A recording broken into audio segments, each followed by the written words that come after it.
Yeah, can you push the power up just a little bit? Hello? Yeah, there we go. There we go. That's better. Welcome everybody to Hyperborean Radio. I hope everybody's doing pretty good. This is one of our Halloween shows, and today we're going to be talking about ghosts. Make sure to do all the YouTube stuff, so roll your face across the keyboard, smash all the buttons, tickle them, dingle them, whatever, and make sure to check out our uncensored show on various podcast platforms out there. You can follow the links down below to find them, or just go to, I don't know, like Spotify and type in Hyperborean Radio Uncensored and you'll find us. So with me today, well, I'm CG, and with me today is the Lore Keeper. How you doing today? I am doing swell, and today we are talking about ghosts. And I think one of the reasons that I really wanted to talk about this subject was I was reading up on ghosts and, refreshing before we did this podcast. And I noticed that they try to claim that we were terrified of our dead. Just scared crudless. Well, yeah, and they'll use, basically they just jump to all kinds of conclusions, and the reason why they come to these conclusions is because they go to other tribal people who are afraid of their dead because they're still tribal, or at least they were 100 or so years ago, and they'd be like, oh, we're scared of them. So when our people look backwards, they're like, oh, we must have been scared of them too. So then they apply these presumptions to the archaeological finds that they make. And Christianity didn't help much because spirits bad. Spirits are demons, devils, poltergeists. They're going to suck your life out and destroy you and eat you and all this other good stuff. Because that's in the lore, but it's in the Christian lore. It's in the Christian end of our lore. So, yeah. But in reality, if you look back far enough, no, this was not the case. No, in fact, the ancestors, the spirits of the dead, were extremely important, and they were held in high regard. And yes, there's the reincarnation cycle and all that, and there's also the spirits of the dead becoming land spirits in some instances, like Perchta and her ghost children. Sometimes the ghost children will become Perchta rather than reincarnate. But in general, we're here to talk about ghosts, and the reason is, in general, a lot of our people, because they've seen, Insidious or The Haunting of X House or whatever, they're under the impression that ghosts are things to be terrified of, that they've gone mad, that they'll trap you in the house and the walls will bleed, and then they'll eat your face, and then you'll turn into a ghost and also eat faces, and I don't know. People get all sorts of weird with it, and it's unreasonable. I mean, we swear on our ancestors all the time. Do we really think that, we were terrified of them? When, supposedly the Celts were scared of nothing but the sky falling on their head, and yes, we were scared of ethereal spirits of Grandpa George and Great Uncle Philip. Which the last time I checked, they were not the sky. I could be wrong. You look up, you tell me.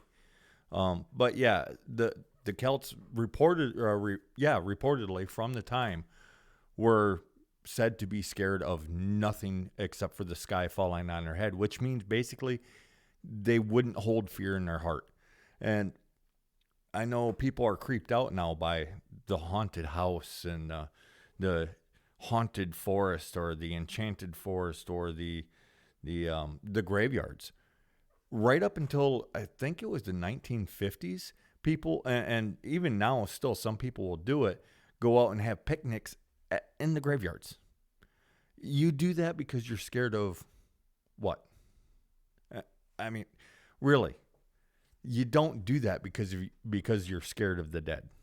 You do that to spend time with the dead. And it's been recently outlawed in a lot of places where you can't go have the picnic in the graveyard. You'll get kicked out of there, catch a fine, all kinds of stuff. when I was a kid, and I grew up in a rural area, and it wasn't just in my area, but people would go take naps on the graves of the deceased to spend time with them to gain their wisdom. They thought it was a Christian thing to do, but it's not. It's not.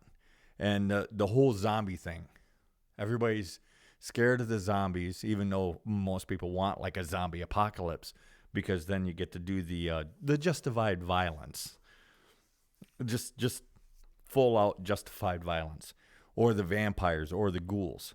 Zombies and ghouls are not European. Zombies are Haitian, and then ghouls are Middle Eastern. And I suspect the vampire isn't really, well, the modern conception of the vampire is not European. That's a blend between a ghoul and like a revenant.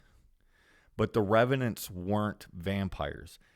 There were energy leeching spirits, but that's something else completely different.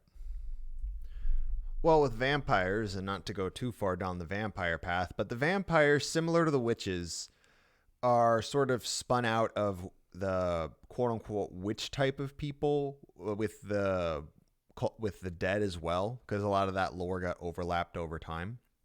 And eventually, you end up with the modern vampire, because some of the witches could travel in spirit in smoke form. Does that sound familiar? Well, and then they claim that witches will drink blood or kill babies or all this other stuff. And some of the words for witch in these areas are identical to vampire. And then these different creatures would also basically... The way vampires are treated in much of the area that has vampire lore is very similar to how witches were treated in a lot of like Western and Southwestern Europe.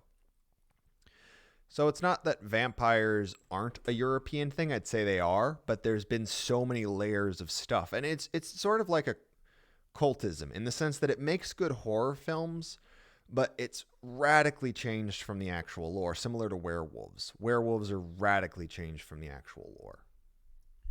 Well, let me pull a movie into this. Underworld. Well, it's a series of movies. They're not the bestest movies, but everybody liked them for a while. If you start from the presumption that the witch and the vampire got conflated, right? Because the word is effectively the same, or you have witch and then corrupt witch, meaning vampire, whatever. But if these words are the same, and in that movie, the werewolves were guardians of the vampires, right?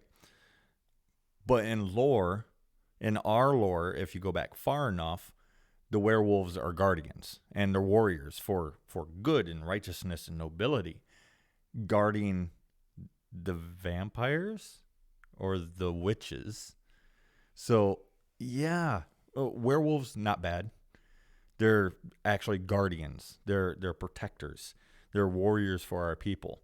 Vampires very well might be a corruption of the witch, which the witch was also males, but there's different words, but it's a whole big conglomerated mess.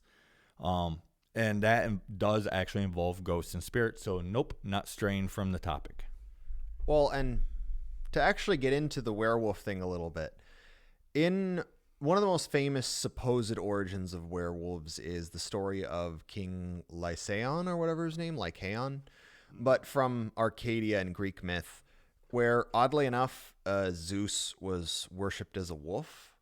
And I think, because one thing we all have to remember about Greek myth is not only do we have it from what the Romans wrote down, but most of what was written down was written by the Athenians, which are pretty much the equivalent of today's college professors in ancient Greek.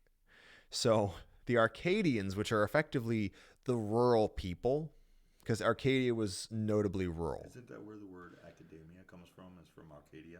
I'm not sure. Arcadia, but there's the concept of a pastoral paradise is also known as Arcadian or something like that. But yeah, Arcadia was where Pan's from. They had a bear mother goddess. They were pretty quote unquote rustic, for lack of a better term. Well, until they weren't. But for a long time, I think the myth of Lycaon and a lot of that stuff, the way that it's treated as like humans, basically cannibalism, I think that's some Athenian propaganda, similar to how the broader Greeks treated the Minotaur. But just to bring that back into it, is there was a tradition which is similar to a lot of the northern witch-esque traditions with the werewolf in Arcadia of you've actually discussed it before, which is like the shape-shifting into an animal. Like they would actually have a ritual where they would go be wolves for like 1 to 9 years, and I thought that was interesting. Well, and it's not be wolves in the way that that's one of the issues is you say go be wolves for 1 to 9 years. You got this one or three people out there thinking, oh, they actually shape shifted into a wolf. No, no, they lived in the manner of a wolf for at least 1 year, actually potentially up to the end of their natural lifespan, but living as a wolf. So not using all the tools that our wonderful thumbs and brains allow us to use, using their cunning. I'm turning into a what is that, 40K orc with the cunning. My country's slipping out. Well, I was actually I said, because the way I say milk apparently is weird, because I found out at work that that's my Iowan accent slipping out.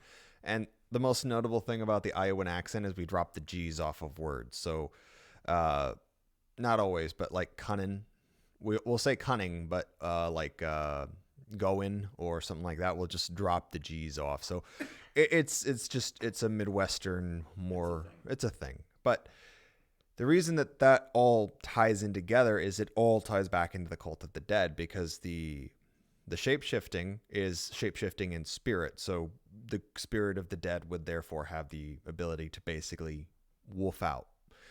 And that ties into the werewolves, which was also part of the cult of the dead, which ties into the cult of fertility. And there's all sorts of things we can go there. But we want to mostly stick to ghosts, because what is the old saying about what abounds during Halloween? Ghosts, ghouls, and goblins. Minus the goblins. And minus the ghouls. Yes, minus the ghouls, because goblins are ours. They're a kind of mischievous land spirit and some house spirits mixed in. Yeah, so pretty much if you want to go some of the more traditional costumes, because I recommend even the adults. Adults, you get dressed up too. It's still not too late. But let me see. We got the vampires, which, according to all the lore that we've been able to dig up, pretty much once you get back far enough and you understand this. Okay, we we poo-poo all over linguistic links all the time. But in a language when the one word means both things, we're going to run with that, because it's one word and it means both things. But yeah, basically you're dressing up as a protector, a defender, whether you're dressing up as a vampire or a witch or a werewolf or a goblin. Well, goblins not so much protectors, but they do in some stories. But they're also not they're not Lord of the Ring goblins. They're just not. They might pester you. Like there's one story where a goblin runs around chasing this guy across the world, chases him across the world, wrestling with him. The only person that can see him is the guy that he's wrestling. So everybody thinks the guy is completely insane. And then the guy is finally like, why do you keep bothering me? The goblin thought that the guy liked it. He didn't realize that he was actually pestering the guy. So he's trying to have fun with the human. He didn't realize that he was being problematic. As soon as he realized it, poof, he goes away. Same thing with a lot of ghosts. And Casper the Friendly Ghost it's a modern story, but that is a good example of your problematic ghosts, I guess. People are scared of him. Why? Because he's a ghost. But what is it that he's actually doing? Nothing really when you think about it. And he's basically just trying to get attention. So your problematic ghosts are just trying to get your attention. And you give it to them by screaming, running, trying to exorcise them and waving smudge sticks all over your house, and all you're doing is just smoking up your house. Once they realize that they're being problematic, I mean, do you really want to be a thorn in somebody's side, or would you rather them like you? So, yeah, and these are potentially traditional costumes: dressing up as a ghost, dressing up as a scarecrow, dressing up as a werewolf, a vampire. All of these things, they are legitimate things. And the feeding of the dead on Halloween, handing out the candy, or used to hand out fruit or baked goods. People now cringe back unless it comes in a sealed up container, like, your candy bars and your M&Ms and blah blah blah, et cetera, et cetera. But they used to actually hand out food, and it's part of the meal for the dead. It's the treats. It's we appreciate you, thank you, and here's a thing. Well, in some areas, like I think it translates to Grandfather's Night in the Slavic lands. It's not this exact same day, but same general time of year.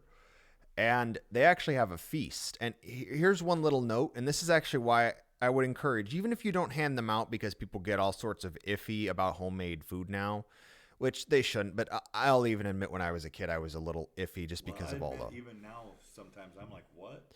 But make something for the family, or if you're having a Halloween party, because like supposedly what it is that they make a lot of hot food because the steam and the scent wafting off, that's what the spirits of the dead eat. Mm-hmm. They don't eat the literal food. That's why there's still cookies left over when Santa comes by. He's not there physically. Well, and you do that. Don't leave it to rot. Don't throw it away. Eat it. Share the meal with the spirits. That's what you're supposed to do, is you put it out hot. Basically, you let it cool down. While it's hot and it's steaming and it's too hot really for us to eat, that's when they're eating it.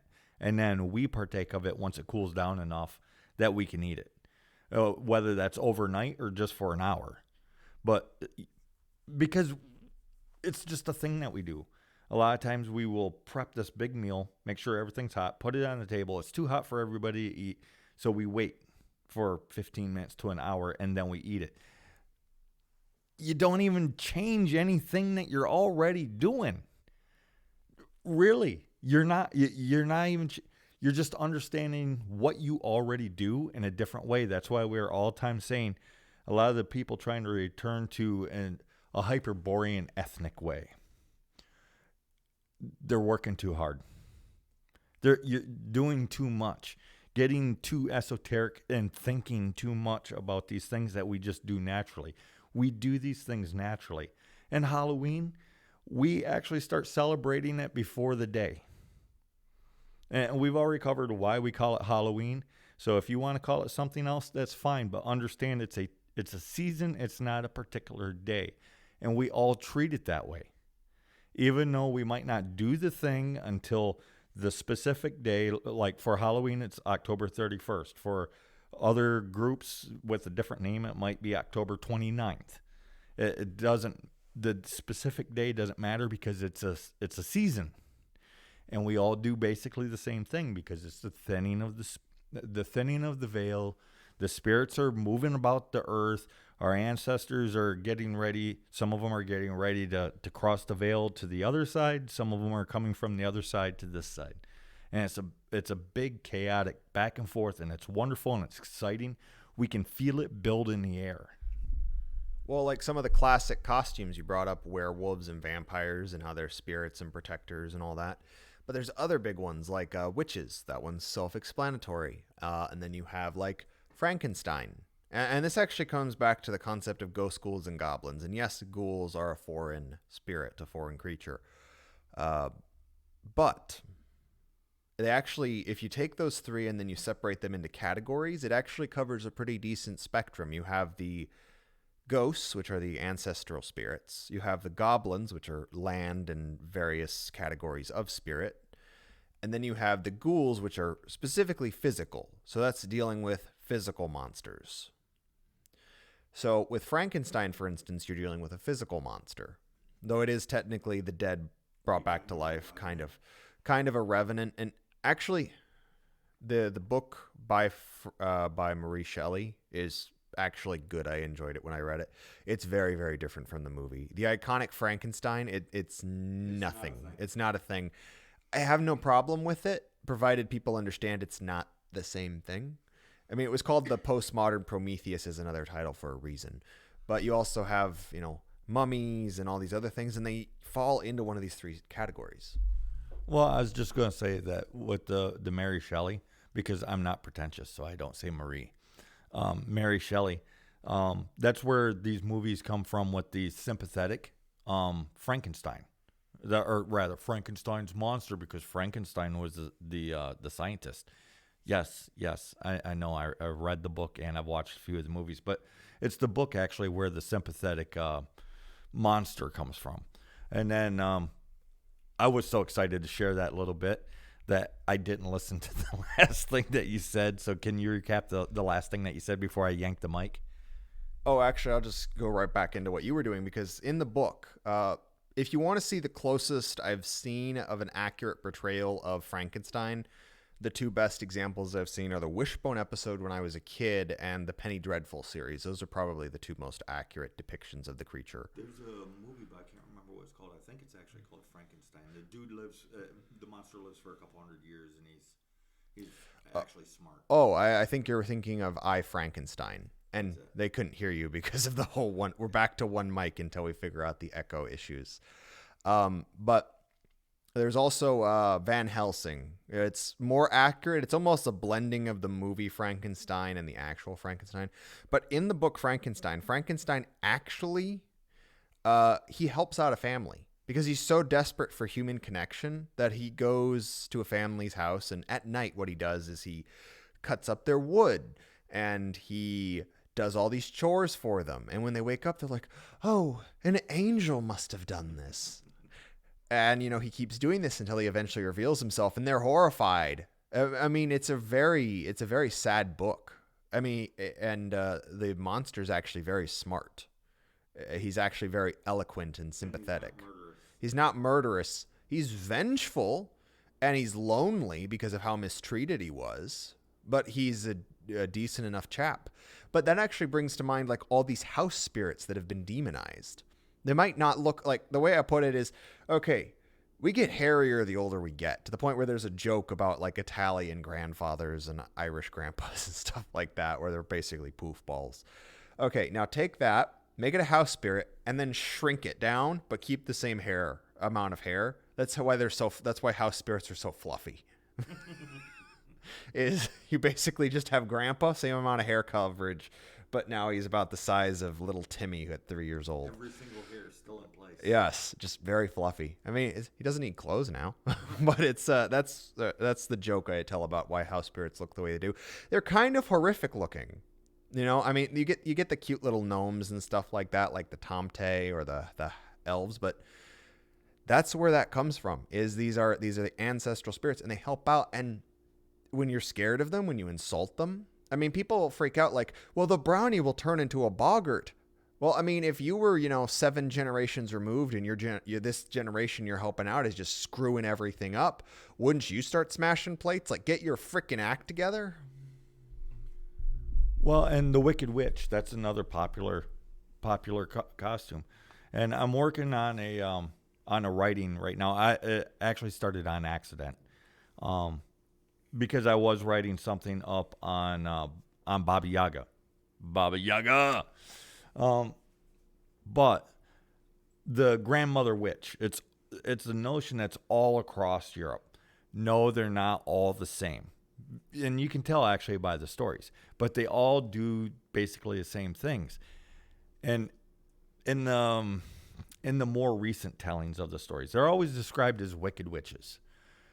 But what their job is to punish the wicked, to punish the ignoble, to punish the liars and the cowards and the thieves. How wicked is that? I would say that's not wicked at all. They don't all eat them. Baba Yaga does. She'll suck the marrow from your bones. And I would say probably half, maybe 3/4 of them consume the naughty people. Including naughty children. because they always present tests.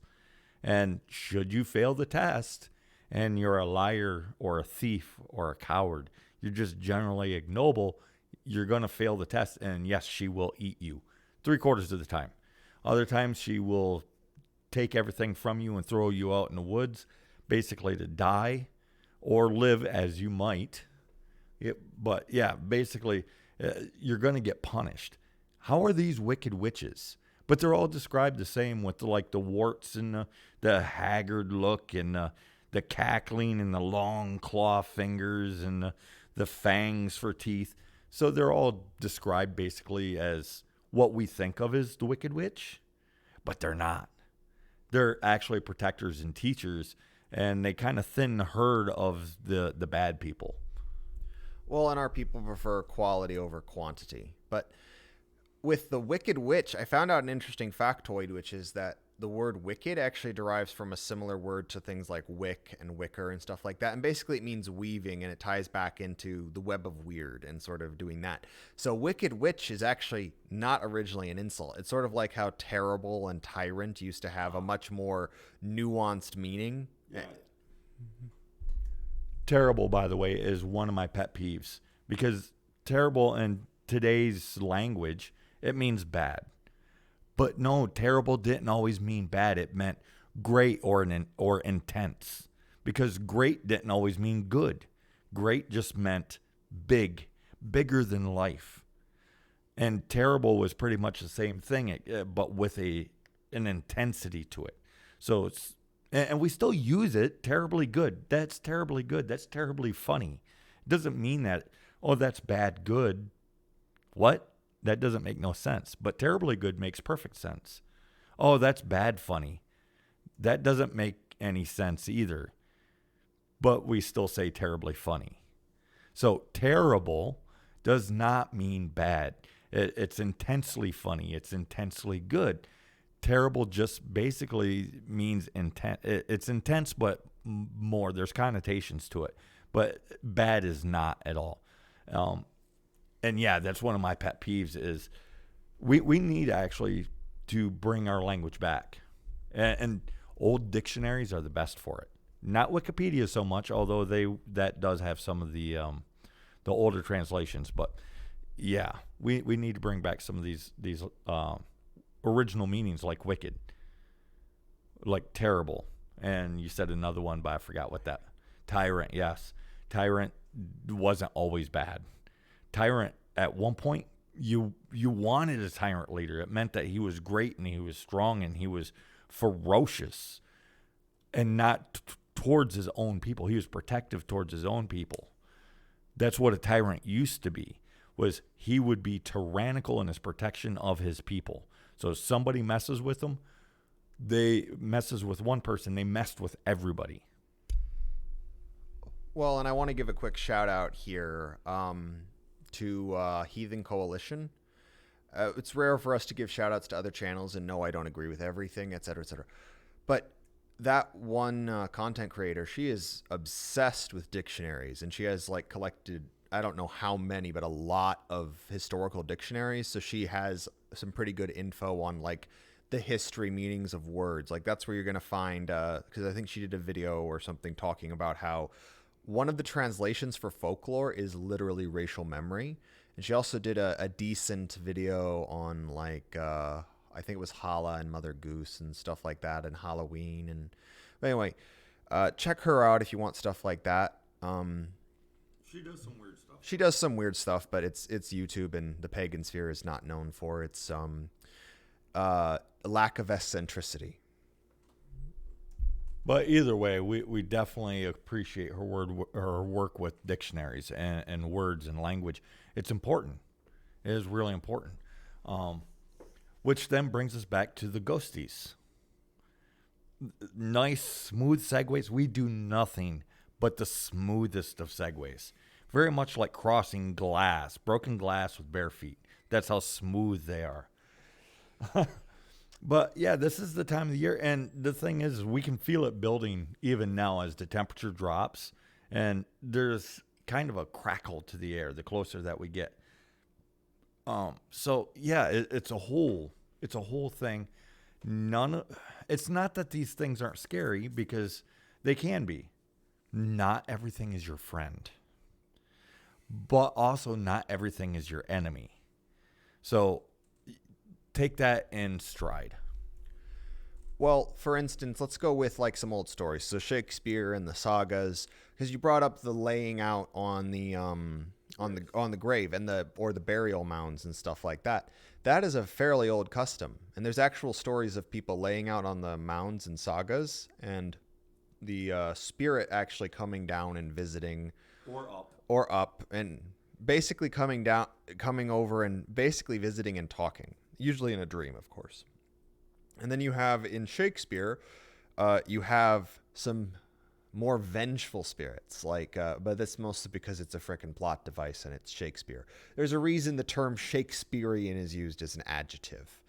But Shakespeare wrote in both Macbeth and Hamlet ghosts in. I think in Macbeth they serve mostly as a means to, I think they're mentioned as tormenting Lady Macbeth. So she slowly goes mad and then basically kills herself, I think. I can't remember. I haven't read Macbeth or the Scottish play. I think I've already cursed myself 4 times by saying it.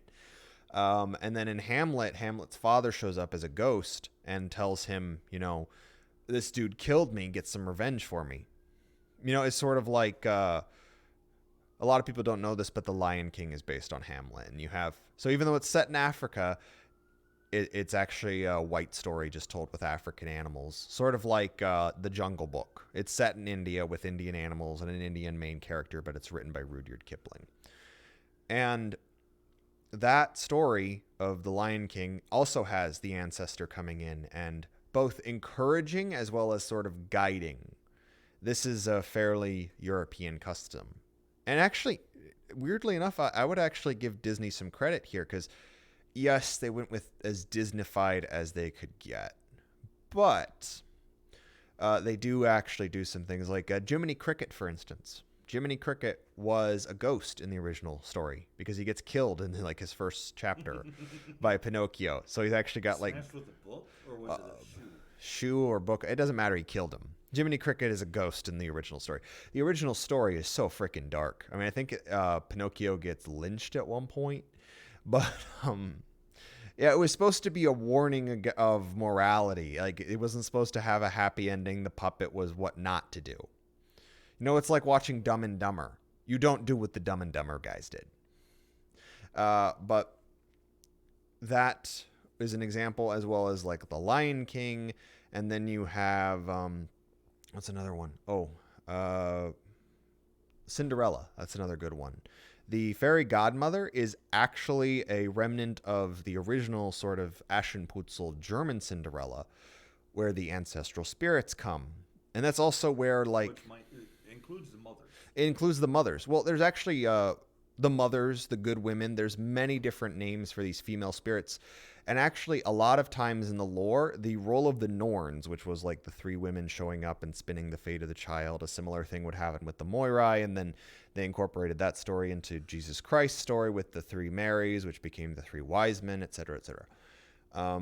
But basically, the 3 women showing up, and it's actually oftentimes the ancestral spirits. And you can see the direct change of the ancestral spirits to demons by the church, because they have propaganda out where the priest came and he saw these good women come for their offerings that people would leave out, and he would show them the crucifix, and they turned into devils before his eyes. Right, and we're not trying to rob the scary of Halloween away. We're just saying that there's more than the scary to the Halloween, because there are some less than friendly spirits out there. Because here's the thing. They spend so much time in this realm. Whether they was human once or not human, they might traverse back and forth, or they might just stay here. Either way, sometimes they get mad. And then they'll do things that you might not like, and they're doing it for a reason. And it, on occasion, might be deadly, because these are in the stories too. The old stories, and by old stories, I mean so old that they don't know when they was first told. They only know when it was first written down.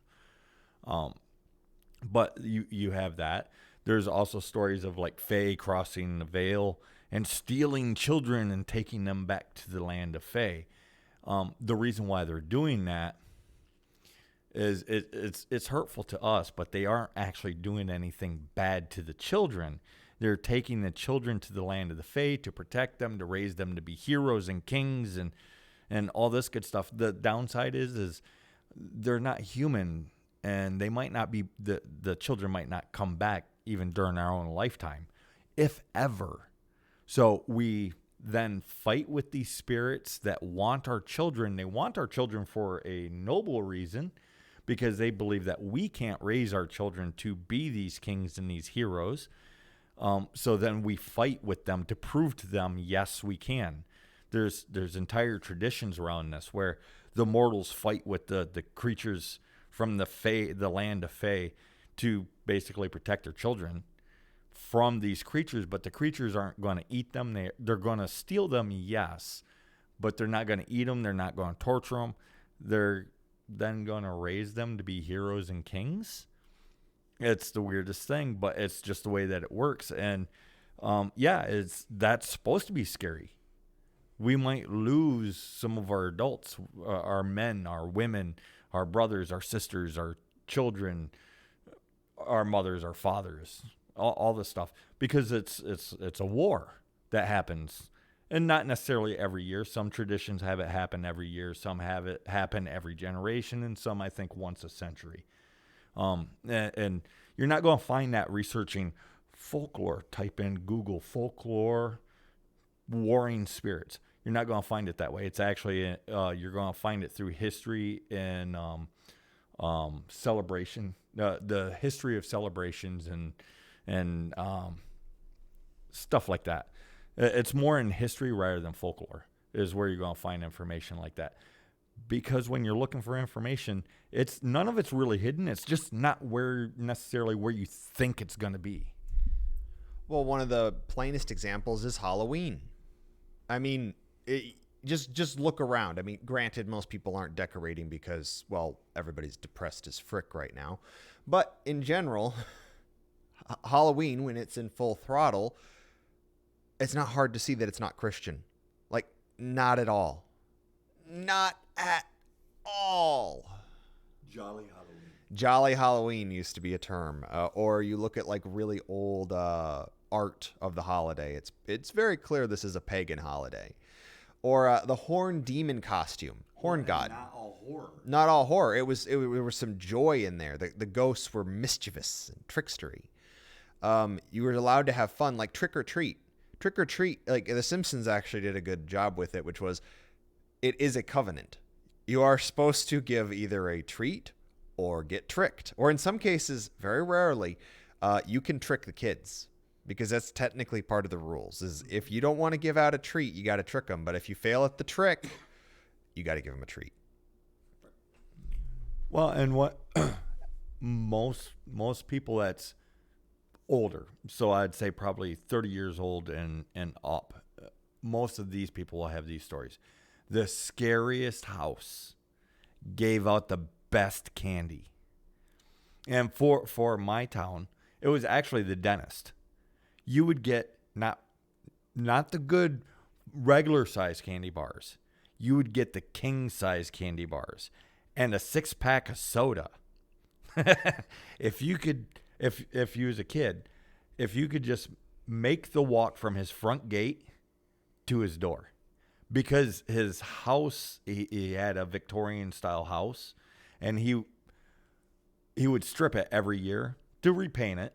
But at Halloween, he made sure it was stripped, even if he had to get out there and sandblast it to make sure that most of the paint was gone. He had this weird tree in his yard. It was perfectly alive, but the top of it looked like it was growing upside down. There no leaves on it all year round. Well, not all year round. It'd have leaves on it early in the spring, and then the leaves would just fall off from it. I don't know what kind of tree it was, but it was creepy as crap. And then he had a wrought iron gate and a wrought iron fence. He'd go out there and make sure his gate was good and squeaky and loosen it up. I mean, he went all out make look like a graveyard and set up dummies and traps and everything, and make you have to weave your way through his yard to get up. So when you're a kid, this was absolutely terrifying. But if you could make it up there, you was guaranteed to get some good treats. Well, there's two kinds of houses I want to bring up when I was trick-or-treating, because it was still a thing when I was a kid. I noticed that it's really died down recently, which is really sad.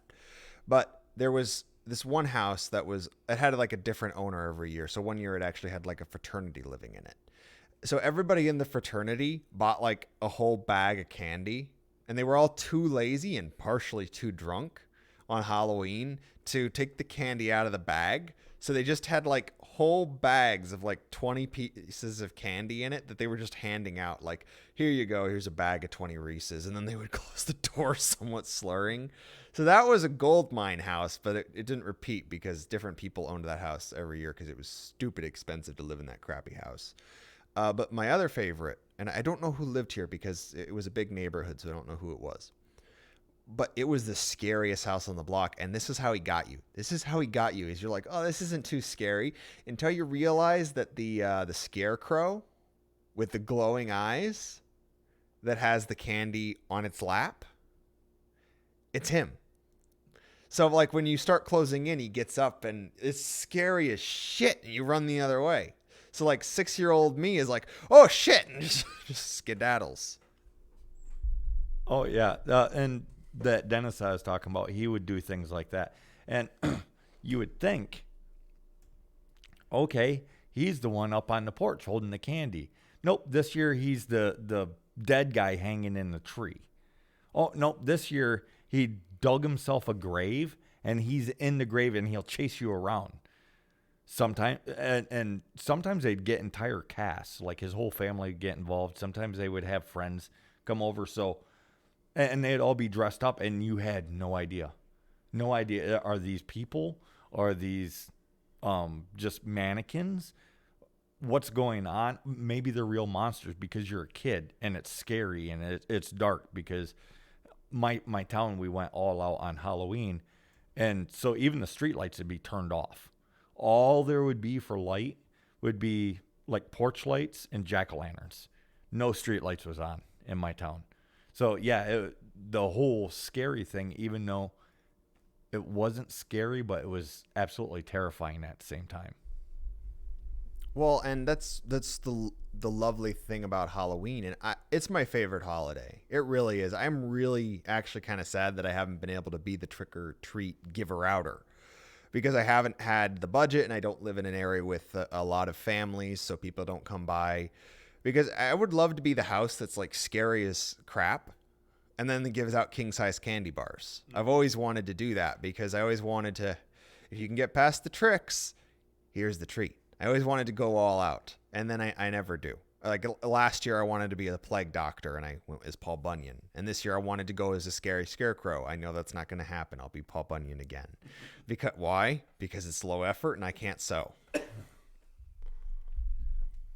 But yeah, the whole thing, yes, there is fear and there's excitement, and it's the unknown. Really, that's the scary part.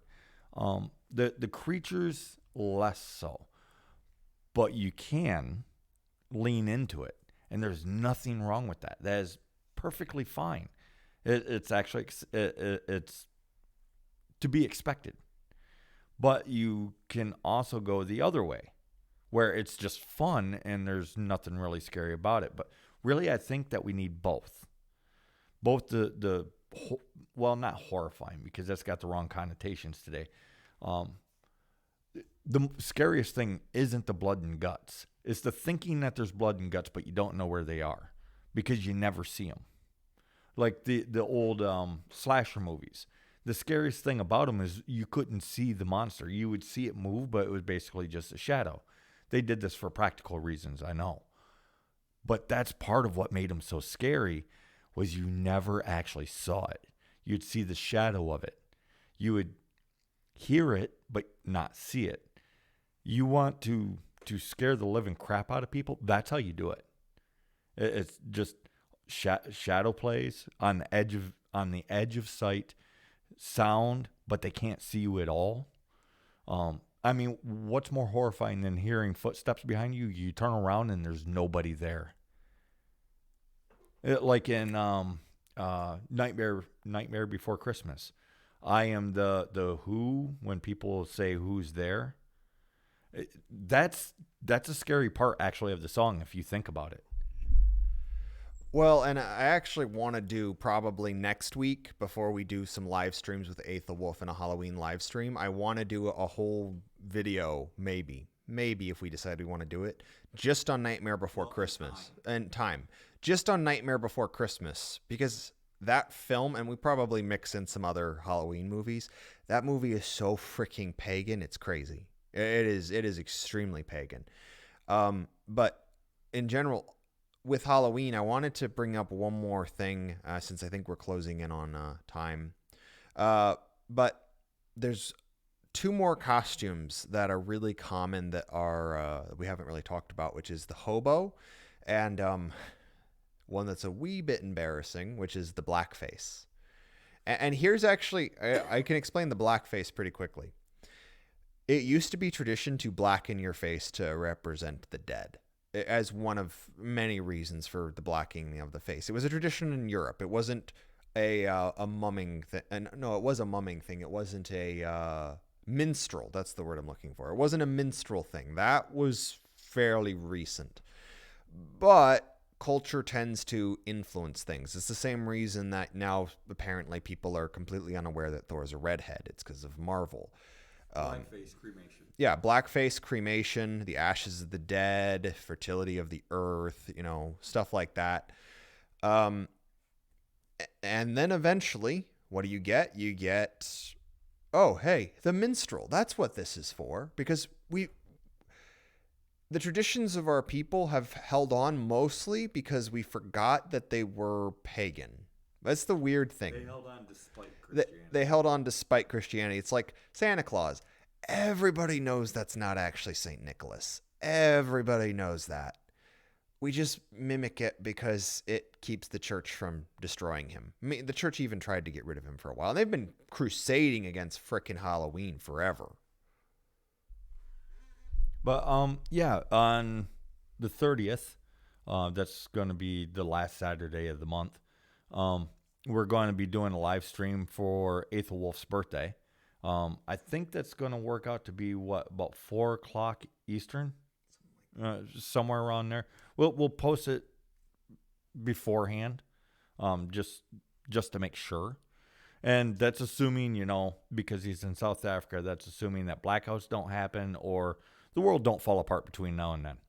And then same thing on Halloween. We're going to do a live stream. We're not doing any marathons this year. So it'll be an hour, maybe two, depending on how the conversations go. But Neil Aethelwolf Rundgren is planning on joining us for the live streams on the 30th and the 31st. The 30th is his birthday, and 31st is All Hallows Eve, Halloween, whatever it is that you want to call it. So, yeah, we're going to be doing that. And hopefully there's kids living here now, so hopefully maybe we might get trick-or-treaters, but I doubt it because, well, you guys know how things are. I hope so. I mean, we got treats if they do show up. And it's not like we're going to really eat them. That's enough treats for probably about 2 years. So, yeah. So that's what's coming up on this channel is those things. Make sure to check out our little side things that we put up. Like last week, actually, it didn't get hardly any views. I'm guessing people aren't really into it, but it was War of the Worlds. It was originally broadcast right around Halloween time. And we ran out of time, but I was like, oh, hey, this is a historic thing. This is actually part of our history as a people. It was put out specifically to try and scare people. Unfortunately, not as many people listen to it as listen to us talk. So, hey, I'm glad that people like listening to us talk. But these historic things. It's storytelling. It's classic storytelling. And it's important. It's an important lesson. There's so much that you can take from it. So much that you can take from it. And here's the thing, without the storytelling, how scary would Halloween be? Would Halloween still be around? I would argue no. If we didn't tell stories, we wouldn't have any customs. Storytelling is so important on so many levels. So, yeah, it's a whole thing. It looks like you want to say something, so go ahead. Oh, I wanted to just ask your opinion because I'm trying to figure out, because we've gone through most of the famous costumes from the past. Scarecrow, ghost, werewolf, vampire, all spirits. You've got revenants and like the mummy and the Frankensteins, and you got the witches and stuff like that. One that I am having trouble placing is the hobo. Where do you think that one comes in? Was it just ease of access, or do you think it was a callback to something? Because we do have like people in tatters as part of like a mumming thing. I think that actually links back to the holy man, also once upon a time known as the hermit. So I think that's where the hobo calls back to. Yes, it's directly based off from the way everybody does it. Like, what is it, the 1920s hobo, with the stick and the little sack and the bindle. That's what it's called. The bindle and the suit or the dirt rubbed on the face, from the train engine, because they was run on coal smoke and stuff like that, and just being dirty from being on the travel. But I think actually it's a callback to the hermits, to the holy. Well, not all hermits were holy men, but almost all holy men were hermits and or fishermen / sailors. Especially because we're talking Halloween. Halloween is based off from Celtic traditions. So I'm talking about the Celtic traditions. And yeah, that's your holy men were almost all hermits, sailors, and fishermen. And I think that's what the hobo is a callback to, because if you're living on your own, living rough like that, what happens to your clothes? Yeah, and that's actually that's what I was thinking, but I really wanted to get a second opinion. And that actually gets into a whole nother topic that we'll eventually have. But in general, while it's okay to call yourself a hermit if your situation just kind of seems kind of familiar, I do want to say, to be a legit hermit, you pretty much have to live in the wilds. You have to pull a Merlin pretty much. If you're not living in, some weird house out in the middle of nowhere, barely wearing clothes and having only wolves to talk to, you're missing out a little bit on the hermitification. But I think we're about to wrap up, so I'll just go ahead and say my last piece, which is this holiday. While I can bring up gods like Holda and Velez and Ebekir Yigurr and traditions and all the variety of holidays from Grandfather's Night. There's one in Finland that I forgot the name of, but it starts with a K. Samhain, Haptuna, Aloisel, which I'm definitely mispronouncing, from the Pennsylvania Dutch. And I'm sure there's other versions of it in America. Maybe the Cajuns have something. But Halloween is my favorite holiday, and it is the holiday for the ancestors. I know that some people will have some weird thing about a dragon or whatever, but it's a holiday for the ancestors. So light your pumpkin, light your turnip, give out candy. The children are coming by and the spirits of the dead are coming with them. Do some tricks, scare some people, tell some ghost stories, dress up, have fun, and show the people that have come before that we're still carrying on and we're doing good. Even in this dark, absolute nonsense of some frickin' insanity, we are still soldiering on, because that's who we are. We are not victims. We are conquerors. We are heroes, and we are people of noble virtues. And with that, the Lore Keeper is going to be out. Yeah, and I'm going to encourage everybody to participate in Halloween. But one thing that you can do is go to your local cemetery. Take your kids. If you don't have any kids, borrow some. And then take them to the cemetery.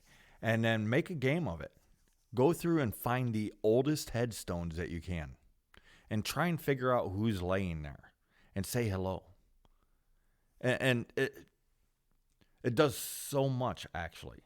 It's not just a fun game. It is making a fun game of something that's serious, letting the people that came before us know that we haven't forgotten them, or rather reminding ourselves if we have, or if we never even knew them. It doesn't have to be family members, but just the experience of going through the cemetery and uh, acclimating yourself, I guess, to the dead, introducing yourself to the spirits. You don't have to have a conversation, but you can. Who gives a shit? Everybody thinks that we're crazy, anyways. So yeah, there's something that you can do pre-Halloween for like the warm up. And so on that note, I guess I'm going to call it here. I'm going to tell everybody, don't keep your mouth quiet. Don't keep your head down. Be bold, be brave. Keep your powder dry because the shit's about to hit the fan. Until then, yeah, we'll see you guys. I think, on Wednesday we do the uncensored podcast where not only do I swear more, but we also don't censor ourselves so much. You're not going to get so many ums and uhs and awkward pauses because we don't have to edit ourselves. So yeah, you get a more honest, I guess, idea of what it is that we're thinking. So yeah, until next time, you guys be brave.